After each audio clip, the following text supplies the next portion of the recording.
আদি চলে গেল। ওকে নিয়ে ভেবে আর কি করব, ওর কাছে তো এখন আমি কিছুই না। কষ্ট পেয়ে কোনো লাভ নেই, এর কারণ জানতে হবে। কথাগুলো ভেবে রুমে এসে রেডি হয়ে নিলাম। আদির পর পর আমিও বেরিয়ে পড়লাম। 2 ঘন্টা লাগলো বাড়ি এসে। আমি তো অবাক, কারণ দরজা ফাঁক করা। আমি তো দরজা তালা দিয়ে গেছিলাম, দরজা খুললো কে? ভাবতে ভাবতে ভিতরে ঢুকে দেখি আদি ড্রয়িং রুমে মাথা নিচু করে বসে আছে। কেমন জানি চিন্তিত দেখাচ্ছে, পুরো ফর্সা মুখ লাল হয়ে আছে। চিন্তায় পড়ে গেলাম আমি। তাড়াতাড়ি আদির পাশে গিয়ে দাঁড়ালাম। আদি, কি হয়েছে তোমার? এমন দেখাচ্ছে কেন? আর এই সময় তুমি বাড়িতে কেন? অফিসে যাবে না? এত সময় লাগে কারো? আমি তো ভয়ে পেয়ে গেলাম, চোখগুলো লাল দেখাচ্ছে।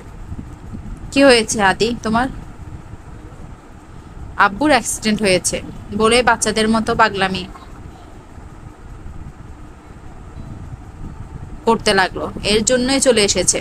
আমি কি বলে সান্ত্বনা দেব বুঝতে পারছি না। আমি আদির পাশে বসলাম।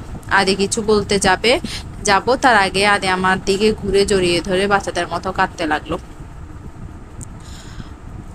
আব্বু ছাড়া আর কেউ নেই মেঘনা। আব্বু যদি কিছু কিছু হয়ে যায় আমি বাঁচতে পারবো না। আব্বুকে কত বলি এখানে চলে এসো, সে রাজি হয় না। এখন আমি কি করব? আমার কিছু ভালো লাগছে না, নিজেকে অনেক অসহায় লাগছে। আদি নানা কথা বলে যাচ্ছে, এমন কথা শুনে ও হিতাহিত জ্ঞান হারিয়ে ফেলেছে। এখন ওর ওখানে যাওয়া উচিত, কিন্তু ও বুঝছে না। আমি অনেক চেষ্টা করে ওকে নিজের থেকে ছাড়িয়ে দাঁড়ালাম। বাবা চট্টগ্রাম থাকে, আমাদের এখন সেখানে যাওয়া উচিত। সবকিছু গুছিয়ে আদিও নিজেকে অনেকটা স্বাভাবিক করেছে। দুজনে বেরিয়ে পড়লাম। হসপিটালে বসে আছি আধা ঘন্টা হলো এখানে এসেছি। আদি তো এটা ওটা এনে দিচ্ছে। বাবার অবস্থা একটু খারাপ, বেশি বয়স মানুষ, এই জন্য প্রবলেম বেশি হয়েছে। অপারেশন করে ডাক্তার জানালো এখন ভালো, কিন্তু অতটা না। 10টার দিকে আদি আমাকে একটা বাসায় নিয়ে এলো। আমরা সোজা হসপিটালে গিয়েছিলাম। রাতে অন্ধকারে কিছুই বুঝলাম না কোথায় আছি। ভিতরে ঢুকে হা করে তাকিয়ে আছি। এত সুন্দর সাজানো গোছানো বাড়িটা, জাস্ট ওয়াও। চারপাশে তাকিয়ে দেখছি আদির পেছনে পেছনে একটা রুমে এলাম। ভিতরে আদির একটা বড় ছবি দেখে বুঝলাম এটা আদির রুম। তাহলে এটা আদিদের বাড়ি। আদি এসেই ফ্রেশ হয়ে নিল। আমি আমিও ওর পরে ফ্রেশ হলাম। এখন খিদে পেয়েছে, সারাদিন আর কিছু খাওয়া হয়নি। আদিকে দেখলাম চোখ বুজে শুয়ে আছে। ও তো কিছু খায় না, নিশ্চয়ই খিদে লেগেছে। আমি বেরিয়ে রান্নাঘর খুঁজতে লাগলাম, আর পেয়েও গেলাম। কি রাঁধবো ভাবতে ভাবতে রুটি আর ডিম বাজলাম তাড়াতাড়ির জন্য। রুমে নিয়ে এলাম খাবার। আদির মনের অবস্থা ভালো নেই। খাবার রুমে নিয়ে এলাম। আদির চোখ তো বন্ধ। ঘুমিয়ে পড়ছো নাকি আদি? নিশ্চুপ। আদি উঠো, খেয়ে নাও, শরীরে ধাক্কা দিয়ে বললাম। আদি চোখ মেলে তাকালো, কিন্তু খাবে না বলেছে। আমি বারবার বলছি সে খাবে না। জোর করে উঠে বসালাম, তারপর মুখে খাবার ঢুকিয়ে দিলাম। অনেক জোরাজুরি করতে হয়েছে আমাকে, কিন্তু আমি হার মানিনি। বেশি খাওয়াতে না পারলেও অল্প খেয়েছে। আমিও খেয়ে নিয়ে সবকিছু গুছিয়ে রাখলাম। আদি তো ওর পাশে আমাকে শুতে দেবে না, এখন শুবো কোথায়? আমি তো এখানে কিছু চিনিও না। নিচে শোয়ার জন্য বিছানা করতে লাগলাম। হঠাৎ আদি আমাকে আটকে বলল ওর সাথে শুতে।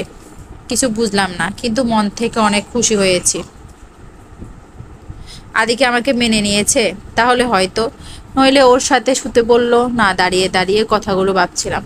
সব উঠে উপরে শুতে গেলাম। আমার সব আশায় জল ঢেলে আদি মাঝে একটা কোলবালিশ রেখে অন্যদিকে ঘুরে শুয়ে পড়লো। আমি আর কি করব, আমিও শুয়ে পড়লাম। মাঝরাতে হঠাৎ মনে হচ্ছে কেউ আমার কপালে নরম কিছু দিচ্ছে, কারো কান্নার আওয়াজে কিছু বলছে। আমার তো ভয় করছে, ঘুমের রেস্টটা ভালো করে কমে এলো।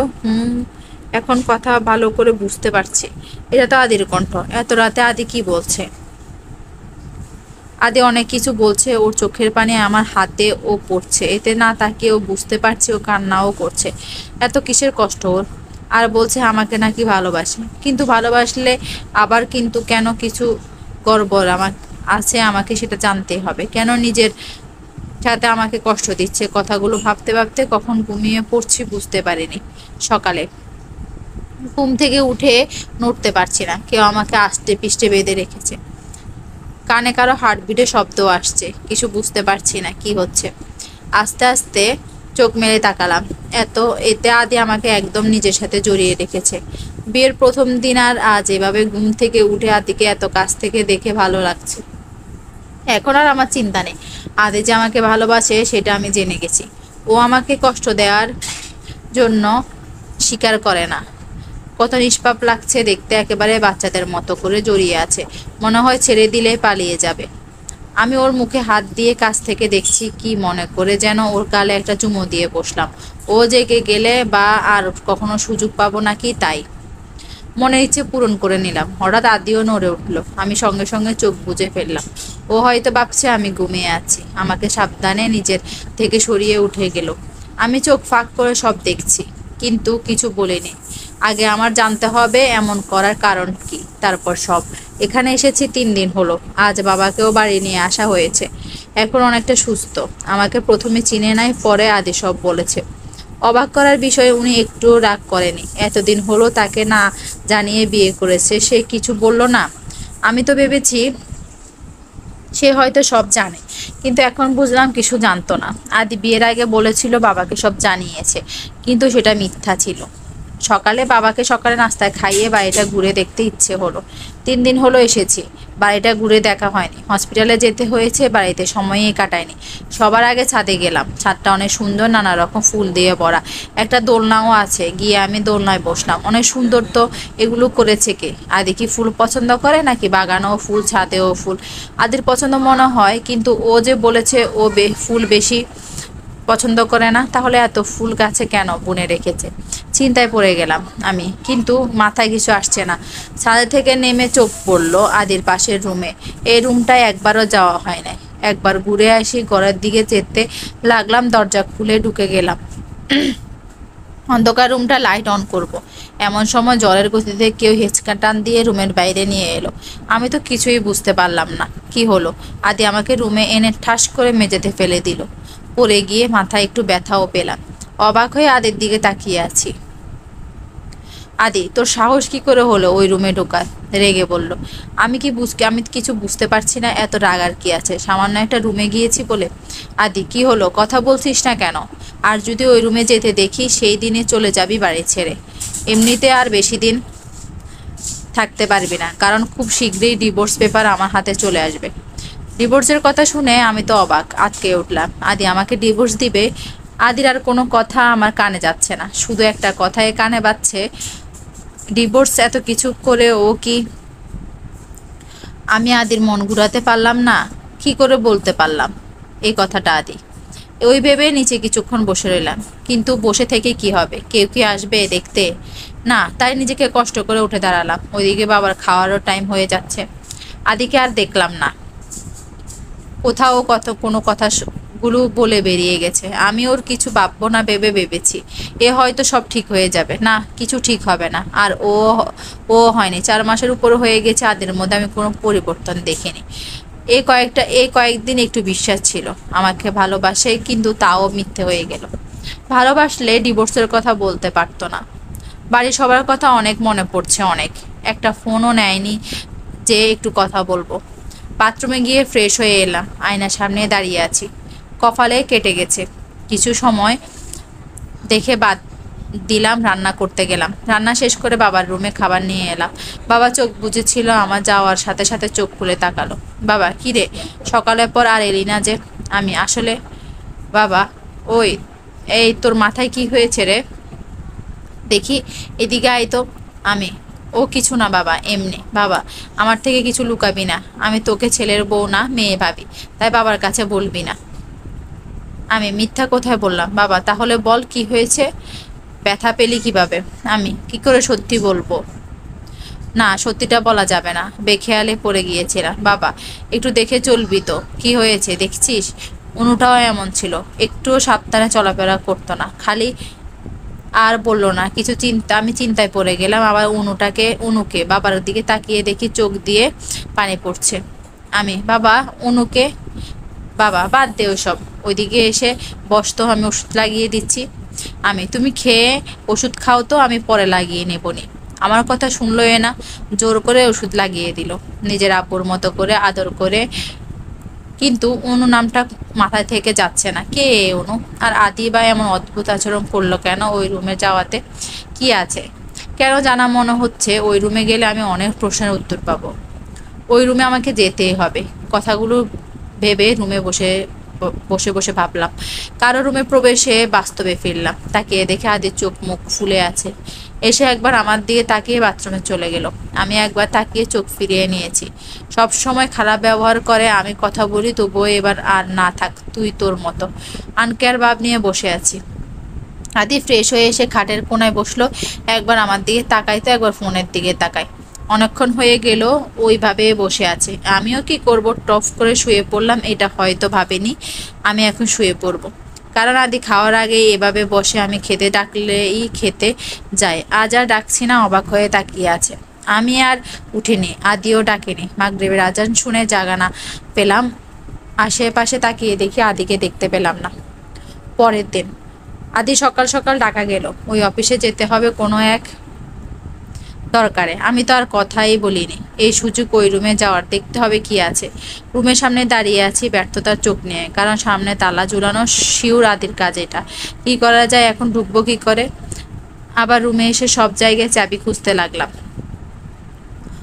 না, কোথাও নাই। আদি সকালে যে শার্ট পরেছিল ওটা সোফায় ছিল। কি মনে করে যে ওটাতে হাত নিলাম, পকেটে পেয়ে গেলাম চাবিটা। খুশিতে আমার নাচতে মন চাইছে এখন। দ্রুত চাবি নিয়ে ওই রুমে ঢুকলাম। লাইট অন করে, বাচ্চাদের রুমের মতো একদম পুরো রুমে পুতুল দিয়ে ভরা। আমি কি পাবো এখানে? আমার রুম আর রুমটা কার? এই ঘরে আসার জন্য আদি এত রিয়েক্ট করলো কেন? কিছু মাথায় আসছে না। দেয়াল একটা ছবি দেখে অবাক হলাম। একটা মেয়ের ছবি। কে এ মেয়ে? আমার মনে হচ্ছে চিনি, কিন্তু কোথায় যেন দেখেছি। কিছুক্ষণ ভেবে মনে পড়ে গেল, এ মেয়ের ছবি তো ভাইয়ার ফোনে দেখছিলাম। নাম অনু বলছিল, কিন্তু এখানে মেয়ের ছবি কেন? আদির সাথে কি সম্পর্ক তার? একটা ডায়েরি চোখে পড়লো, কৌতূহল হয়ে ডায়েরিটা হাতে নিলাম। অনুর ডায়েরি, কিন্তু এখন পড়া যাবে না। ডায়েরিটা আমি নিয়ে যাই, আবার পরে রেখে যাবনি। হঠাৎ বইয়ের ভেতরে কয়েকটা পেজ দেখতে পেলাম। পেজগুলো বের করে হাতে নিলাম। এটা তো এই ডায়েরি থেকে পেজ, এখানে কেন? ছেঁড়া হয়েছে মনে হচ্ছে। আমি এই পেজগুলো নিয়ে নিলাম। রান্না শেষ করে বাবার কাছে গেলাম। এখন বাবা অনেকটা সুস্থ, হাঁটাচলা করতে পারে। বাবাকে খাইয়ে দিয়ে এলাম, 3টার মতো বাজে। আমিও খেয়ে নিলাম। এখন রুমে বসে আছি, একটা ডায়েরিটা পড়ার পর ভাবছি তো আরেকবার আদির কথা ভাবছি। এই বুঝে এসে পড়বে না, আর বসে থাকতে ভালো লাগছে না। উঠে ডায়েরিটা নিয়ে বসলাম। এখানে তো আদির কথাও আছে। তার মানে অনু আদিরই বোন। এতদিনের সম্পর্ক ছিল, আমি জানতেই পারিনি। ডায়েরি পড়ে এটা বুঝতে পারলাম, এই মেয়ে যাকে ভাইয়া ভালোবাসতো। কিন্তু সে কোথায় এখন? বিয়ের পর তো কখনো দেখিনি, আর এখানে আসার পরও না। ভাইয়া তো আর কিছুই বলেনি। অনেক ডেসপারেট হয়ে গেছিল সেই ঘটনা পর। এখানে তো আমাদের বাড়ি যাবে পর্যন্ত আছে। তাহলে আদি কি ওই ডায়েরির পরেই ভাইয়াকে ভুল বুঝেছে? না, আমাকে এর ভুল ভাঙতে হবে, কিন্তু কারণটা তো আমার জানতে হবে। আর যদি অনুর সাথে একবার আমার দেখা হতো, ওই তো বলতে পারতো। হঠাৎ ডায়েরি ছেঁড়া পেজের কথা মনে পড়লো। ওইখানে সব কিছু থাকতে পারে। ওই পেজগুলো নিয়ে পড়তে লাগলাম। 7টা পর্যন্ত ওখানে বসে রইল। না, মেঘের আসার নাম গন্ধও নেই। রাগ হচ্ছে প্রচণ্ড। বারবার কল করছি, কলও রিসিভ করছে না। এখন ফোনটাও বন্ধ বলেছে। কি করব এখন? রাতও হয়ে গেছে। বাড়িতেও তো বলে এসেছি সামিয়াদের বাড়ি যাব, কিন্তু এখানে থেকে আমাদের বাড়ি কাছে, সামিয়াদের বাড়ি দূরে। কিন্তু এখন বাড়ি যাওয়া যাবে না।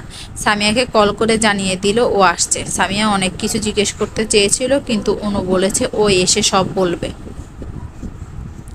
কল কেটে দিয়ে উল্টো দিকে যেতে লাগলো, সামিয়াদের বাড়ির ওই দিকেই। হঠাৎ পেছনে কারো পায়ের আওয়াজ পেলাম। বারবার পেছনে তাকাচ্ছি, কিন্তু কাউকে দেখছি। এখন আমার ভয় করছে, কিন্তু কি করব? ভয় করলেও এখন যত দ্রুত সম্ভব সামিয়াদের বাড়ি যেতে হবে। রাস্তাটা পুরো জনশূন্য, কোনো মানুষের আনাগোনা দেখা যাচ্ছে না। যত এগিয়ে যাচ্ছি মানুষও কম দেখছি। আর একটু গেলেই অটো স্ট্যান্ড। এখানে যেতে পারলে আর চিন্তা নেই। একেবারে সামিয়াদের বাড়ি ভয়ে ভয়ে এগিয়ে যাচ্ছে। হঠাৎ কেউ পেছন থেকে আমার মুখ চেপে ধরলো। আমার চোখ মুখ বেঁধে দিল। আমি তো ছুটার জন্য ছটপট করছি, ছুটতে পারছি না। আমি কিছু দেখতেই পারছি না, কারণ আমার চোখ বাঁধা। তারা আমাকে মনে হয় গাড়িতে উঠিয়েছে। কিছু ছেলেদের কণ্ঠ শুনলাম, তারা বাজে কথা বলছে। এখন আমি বুঝতে পারছি এরা খারাপ লোক। আমার সাথে কি খারাপ কিছু করবে, আমি নিজেকে বাঁচাবো কিভাবে? ভয়ে আমার হাত পা ঠান্ডা হয়ে যাচ্ছে। নড়াচড়া করছি, চিৎকার করতে চাইছি, কিন্তু আমার হাত মুখ চোখ সব বাঁধা। কি করব? শেষ রক্ষা আর করতে পারিনি। নিজেকে আমি সেই দিনই নিজেকে আমি সেই দিন ওই লোকগুলো আমার সব শেষ করে দিয়েছিল। একটু পরে আর পড়ার মতো অবস্থা নেই। মেঘনা চোখ দিয়ে অদরে পানি পড়ে যাচ্ছে। এমন খারাপ কিছু আছে কল্পনাও করেনি। আর পড়েনি। ডায়েরির সামনে নিয়ে ভাবছে সেদিন ভাইয়া কেন যায়নি। সেদিন মেঘ খুশি মনে বাড়ি থেকে বেরিয়ে যায়। বাড়িতে সবাইকে সব জানিয়ে, সবাই ফ্রি ছিলাম বলে ভাইয়ার ভালোবাসার কথা জানিয়ে দেয়। সেদিন আমি আর মা তো সেই খুশি, ভাইয়াও খুশি মনে যায়, কিন্তু আমার অপেক্ষা করতে করতে রাত 10টা বেজে যায়। কিন্তু তার কোনো খবর নেই। ফোন ধরেও না। সারা রাত পার হয়ে যায়, কোনো খবর আসে না। সবাই চিন্তা করার পর 5টার দিকে একটা ফোন আসে। সেটা ভাইয়ার নাম্বার দেখেই তো আমার মা আব্বু খুশি হয়ে ফোন রিসিভ করি, সাথে রেগেও যে সারা রাত কেন যোগাযোগ করলো না। কিন্তু এমন একটা খবর শুনে পায়ের নিচ থেকে আমাদের মাটি সরে যায়। ভাইয়ার অ্যাক্সিডেন্ট হয়েছে। ভাইয়া আমার অবস্থা অনেক খারাপ। তাকে মাথায় আঘাত পাওয়াতে 1 মাস অসুস্থ থাকে। যখন জ্ঞান ফিরে শুধু একটা কথায় বারবার নাম বলে, অনু। হঠাৎ কেউ আমাকে টেনে দাঁড় করিয়ে গালে সজোরে থাপ্পড় বসিয়ে দেয়। আমি ছিটকে নিচে পড়ে আগের ব্যথা পাওয়া জায়গায় আবার ব্যথা পেয়েছি। আহ করে উঠি। উপরে তাকিয়ে দেখি আদি অগ্নিদৃষ্টিতে তাকিয়ে আছে। তুই কাজটা ঠিক করিসনি। আমি তোকে বলছিলাম ওই ঘরে না যেতে, তুই শুনিসনি। তোকে বলছিলাম যেদিন সব জানবি সেদিন এই বাড়ি থেকে তোর জায়গা হবে না। এখন তুই তো সব জেনেই গেলি। আজ তোকে এই বাড়ি থেকে চলে যেতে হবে। আদি, আদি কি বলছো এসব? দেখো, তুমি সবটা জানো না। আমার কথাগুলো শুনো প্লিজ মেঘনা। আমি কিছু জানতে বা শুনতে চাই না। তুই যে এখন মিথ্যা বুঝিয়ে বলবি তোর ভাইয়ার কোনো দোষ নেই, আমি সেটা কিছুতেই বিশ্বাস করব না। রেগে আদি, আমি কোনো বানানি কথা বলবো না। আদি, আমি তোমার ভুলটা ভাঙাবো। আমার কথাটা শুনো প্লিজ। উঠতে গিয়ে আদি মেঘনাকে টেনে উঠায়। কোনো মিথ্যা কথা শুনতে চাই না। তোর ভাইয়ার জন্য আজ আমার আদরে বোনটা নেই। তোর ভাই আমার বোনকে ঠকিয়েছে, মিথ্যে আশ্বাস দিয়ে নষ্ট করে দিয়েছে, যার জন্য সুইসাইড করতে হয়েছে। যার গায়ে কোনোদিন ফুলের টোকাও লাগতে দিই নাই, তাকে কষ্ট দিয়েছে। কোনোদিন আমি তোদের ক্ষমা করব না। আমার পুরো পরিবার শেষ হয়ে গেছে তোদের জন্য। আমার মাও চলে গেছে মেয়ের শোকে। এজন্যই তো তোকে ফালিয়ে নিয়ে এসে বিয়ে করেছি। তোর পরিবার সবাই আমাকে মেপে নেবে বলেছিল, আমি তাদের জন্য খারাপ ব্যবহার করি, যার জন্য মেনে নেয় নাই। আমার পরিবারের সব শেষ। এখন তোর পরিবারের কেউ ভালো নেই, কেউ না। সবাই তোর তোর চিন্তায় তোর বাবা হসপিটালে ভর্তি আছে। আমি আর শুনতে পারছি না। এত কিছু করেছে আদি, আর আমি কিছুই বুঝতে পারলাম না। যেখানে আমার ভাইয়ার কোনো দোষই নেই, তার জন্য এত কিছু মানছি। অনুর সাথে খারাপ হয়েছে তাই বলে জেনে আমাদের সাথে। আদি, তুমি অনেক বড় ভুল করেছো। যে দোষ আমার ভাই করেনি তার জন্য তুমি এত কিছু করলে। তোমার সবকিছু জানা দরকার। তোর মিথ্যা কথায় ভুলবো না। আমি কোনো ভুল করিনি। ডায়েরি পড়ে সব জানতে পেরেছি। তুমি তোর আর কোনো কথা আমি শুনতে চাই না। ডিভোর্স পেপার আর 1 সপ্তাহ পর আসবো ভাবছিলাম। সেদিনই তোকে তোকে কিন্তু না, আজই তোর চলে যেতে হবে। আদি, আমার কথা শুনো। তুমি ভুল করেছো। আমি কোনো ভুল করিনি, করছি না, চল বলে আমাকে টেনে নিয়ে যেতে লাগলো। আমি বারবার আমার কথা শুনতে বলছি, কিন্তু আদি কোনো কথার শুনছে না। আমাকে ভুল ভাঙানোর কোনো সুযোগই দিচ্ছে না। নিজেকে এত অসহায় লাগছে বলে বোঝাতে পারবো না। আমাদের চেঁচামেচির শব্দে বাবার কানেও চলে গেছে। ওইখান থেকে ডেকে যাচ্ছে। আমি বাবাকে ডাকছি। সে আসলে হয়তো আদি ছাড়বে, কিন্তু আদি আর কিছু না করে দরজার কাছে এনে আমার বের করে দিল। আদি প্লিজ এমন করো না। সন্ধ্যা হয়ে গেছে, আমি এখন কোথায় যাব? বলো প্লিজ, আমার কথা ভালোভাবে শোন। তারপরেও যদি তোমার বিশ্বাস না হয়, কাল আমি নিজেই চলে যাব, কিন্তু আজকে না প্লিজ। কান্না করতে করতে, না কিছু শুনবো না, চলে যা তুই যেখানে খুশি বলে আদি দরজা আটকে দিল। কোথায় যাব, কি করব কিছু বুঝে উঠছি না। ওখানেই বসে পড়লাম। চিৎকার করে বলতে ইচ্ছে করছে, কেন আদি, কেন তুমি আমার কথা শুনলে না? কেন যে দোষ আমরা করিনি সেই জন্য শাস্তি পাচ্ছি? একবার যদি আদি আমার কথা শুনতো, ওর ভুল ভাঙতে পারতো। কিছুক্ষণ বসে রইলাম, এই ভেবে আদি হয়তো আসবে এই রাতে। আমি কোথায় যাব, কি করব ভেবে 10 মিনিটের মতো হয়ে গেল, তার কোনো খবর নাই। এদিকে আদি ও মেঘনা তাড়িয়ে ভালো লাগছে না। সামনে যতই বলুক মন থেকে সেও তো ভালোবাসে, কিন্তু বোনের জন্য তা মানে না। এখন মেঘনাকে নিয়ে টেনশন হচ্ছে, আবার বোনের কথা ভেবে নিজেকে শক্ত করছে। রুমে বসে ভাবছি কথাগুলো। বাবা হলো হঠাৎ আমাকে জিজ্ঞেস করলো কি হয়েছে। প্রথম থেকে সব বললাম বাবাকে। বাবা, ছি ছি, তুই এমন একটা কাজ করবি আমি ভাবতে পারিনি। যদি ওই ছেলেটার দোষ, কিন্তু তাই বলে মেয়েটাকে কষ্ট দিয়ে তোর লাভ কি হলো? মেঘনার কি দোষ সেখানে? একজনের জন্য অন্যজনের সাথে তুই এগুলো কিভাবে করলি? তাহলে তোর আর ওর মধ্যে পার্থক্য কি রইলো? বাবাকে অনেক বকে চলে গেল। কথাগুলো আমার কানে বাজছে। সত্যি কি আমি ভুল করেছি? না, আমি কেন ভুল করব? ওদের জন্য আজ আমার আদরে বোন নেই। কিন্তু যতই বলি মেঘনাকে তো আমি ভালোবাসি। এই সময়ও কোথায় যাবে? মাথা নিচু করে কথাগুলো ভাবছিল। আদি হঠাৎ ডায়েরিটা চোখে পড়লো। ডায়েরি হাতে নিলাম, ওখানে থেকেই তো জেনেছিলাম। হঠাৎ কয়েকটা পেজ হাতে এসে পড়লো। ওগুলো তো পড়া হয়নি। আদি পেজগুলো পড়তে লাগলো আর চমকে উঠলো। ও কত বড় ভুল করেছে এখন বুঝতে পারছে 5 বছর পর। মাম্মা মাম্মা, আব্বু কোথায়? আরশি, আব্বু তো অফিসে। আজ তো আমার জন্মদিন, আব্বুকে অফিসে যেতে মানা করছিলাম না। জরুরি কাজে গেছে আম্মু, তুমি যাও রুমে, একটু পরে এসে যাবে। আরশি রেগে চলে গেল। এতক্ষণ কথা বলছিল আরশি আর মেঘনা। আরশি 4 বছর, আদি আর মেঘনার মেয়ে আরশি। আপনারা হয়তো ভাবছেন ওদের মিল হলো কিভাবে। ও মেঘনাকে রাজি করাতে পারে না 1 মাস। মেঘনা আর আদি কাছে আসে না। আদি অনেক ক্ষমা চায় কিন্তু নিজের ভুল আর কখনো করবে না বলে। অবশেষে মেঘনা মেনে নেয় আদিকে। সে জানতো আদি ফিরে আসবে। মেঘনা তার করা ভুলের জন্য নিজের ভালোবাসার মানুষকে বেশি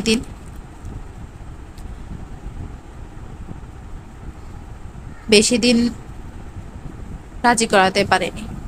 আদি অনেক ক্ষমা চায় নিজের ভুলের জন্য, কখনো করবে না বলে। অবশেষে মেঘনা মেনে নেয় আদিকে।